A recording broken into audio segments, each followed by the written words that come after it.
Fala galera, eu sou o Sony e esse é o Game Replay News. Hoje a gente vai mergulhar num dos pilares mais subestimados e ao mesmo tempo mais incríveis do universo gamer, os mods. Sim, aquelas modificações feitas por fãs que transformam jogos por completo, criam experiências novas e muitas vezes salvam jogos inteiros do esquecimento. Se você já jogou um GTA com zumbis, colocou o Goku no Skyrim ou fez o CJ voar num foguete em San Andreas, já sentiu o poder dos mods na veia.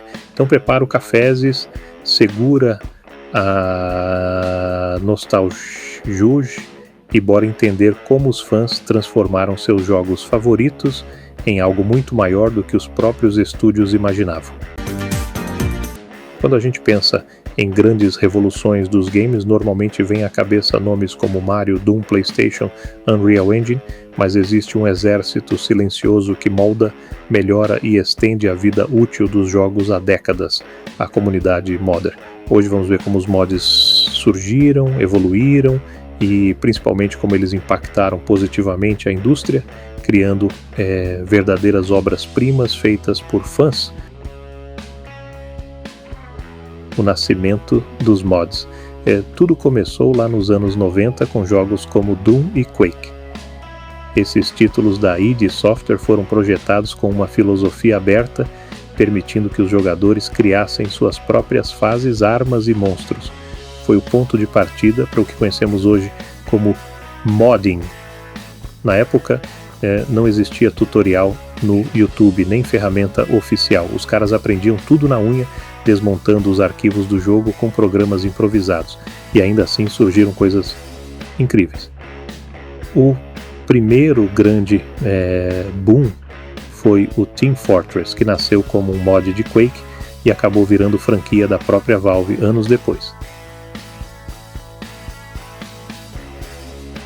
Mods que criaram novos gêneros, agora segura essa. Alguns mods não só expandiram jogos, eles criaram gêneros inteiros. O Counter-Strike, por exemplo, começou como um mod de Half-Life.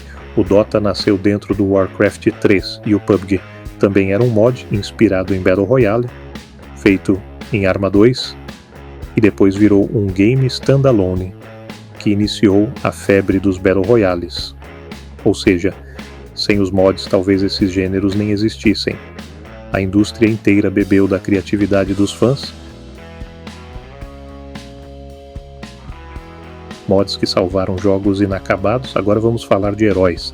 Tem mods que salvaram jogos que saíram quebrados, inacabados ou mal otimizados. O maior exemplo é Skyrim. A comunidade corrigiu bugs, melhorou gráficos, balanceou o jogo e adicionou conteúdo. Existe um mod chamado Skyrim Script Extender, que virou essencial porque desbloqueia funcionalidades que o jogo base não tem, é tipo um turbo secreto. Outro caso clássico é o de Cyberpunk 2077, que no PC ficou bem mais estável graças à comunidade. Muitos bugs visuais, melhorias de desempenho e até ajustes de gameplay vieram de mods criados em tempo recorde. Mods absurdos e insanos. Agora vamos rir um pouco, porque os mods também são pura zoeira e criatividade sem limites. Já viu o Thomas, o trem assassino, perseguindo o jogador em Resident Evil 2 Remake?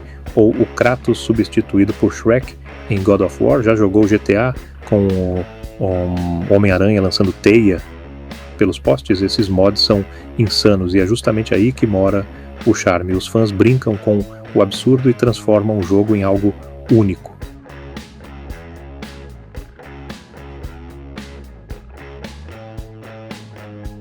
Mods como oportunidade profissional. Muitos modders acabam sendo contratados por grandes estúdios. O caso do Brandon Green, o PlayerUnknown do PUBG, é um bom exemplo. Ele começou fazendo mods e hoje é um desenvolvedor de sucesso. E não é só ele, a Valve, por exemplo, sempre ficou de olho nos talentos da comunidade. O próprio Portal nasceu de um projeto universitário inspirado em mecânicas de física que a empresa comprou e transformou em jogo. Modding não é só hobby, é porta de entrada para a indústria.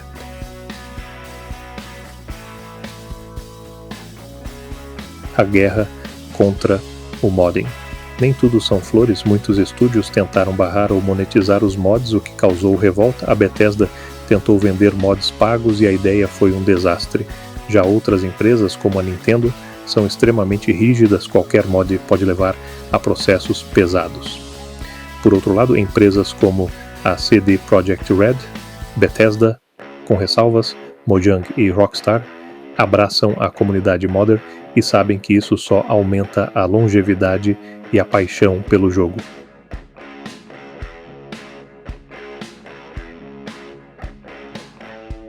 A revolução no PC e a chegada aos consoles.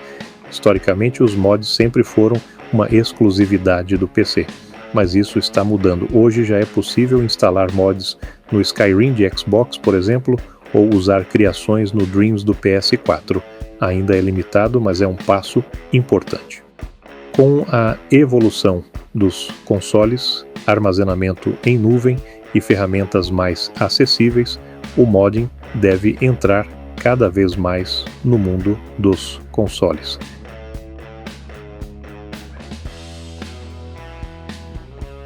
Mods que viraram jogos completos. Muitos mods ficaram tão populares que viraram jogos independentes. DayZ, que nasceu dentro de Arma 2, Black Mesa, o remake do Half-Life, feito inteiramente por fãs, Enderal, uma campanha completa dentro de Skyrim, com história nova, mapas e dublagem.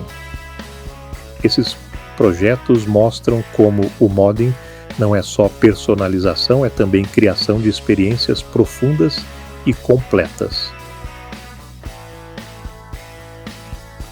Então, galera, depois de tudo isso, dá para dizer com certeza, os mods são muito mais do que enfeites ou piadas.